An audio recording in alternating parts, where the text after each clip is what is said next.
ಚಿನ್ನಸ್ವಾಮಿ ಕ್ರೀಡಾಂಗಣದಲ್ಲಿ ಕಾಲ್ತುಳಿತ ಪ್ರಕರಣ. ವಿಧಾನಸೌಧಕ್ಕೆ ಆಗಮಿಸಿದ ನ್ಯಾಯಮೂರ್ತಿ ಮೈಕೆಲ್ ಡಿ ಕುನ್ಹಾ.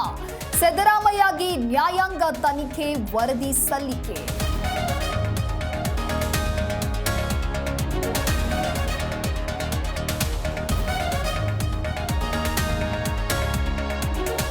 ಸಿಎಂ ಬದಲಾವಣೆ ವಿಚಾರ ಮುಗಿದ ಕತೆ.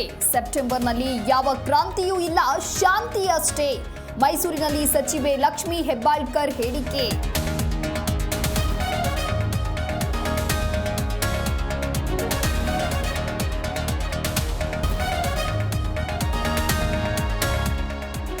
ಎರಡು 2018ಕ್ಕೆ ರಾಜ್ಯದಲ್ಲಿ ನಾವೇ ಅಧಿಕಾರಕ್ಕೆ ಬರೋದು. ಡಿಕೆಶಿಗೆ ಸಿಎಂ ಆಗಲು ಇದೇ ಕೊನೆ ಚಾನ್ಸ್. ಮೈಸೂರಿನಲ್ಲಿ ಜೆಡಿಎಸ್ ಶಾಸಕ ಎ ಮಂಜು ಹೇಳಿಕೆ.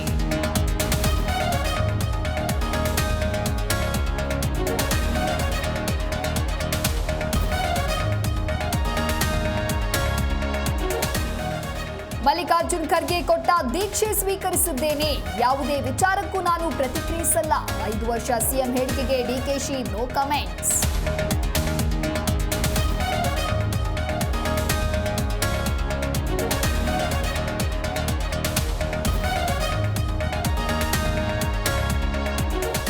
ಸಿಟಿ ರವಿ ಒಂದೇ ಒಂದು ಸೋಲಿಗೆ ಒದ್ದಾಡ್ತಾನೆ. ನಾನು 5 ಬಾರಿ ಚುನಾವಣೆಯಲ್ಲಿ ಸೋತಿದ್ದೇನೆ. ನನ್ನ ಸೋಲಿನ ಜೊತೆಗೆ ಸಿಟಿ ರವಿ ಸೋಲು ನೆನಪಿಸಿದ ಸೋಮಣ್ಣ.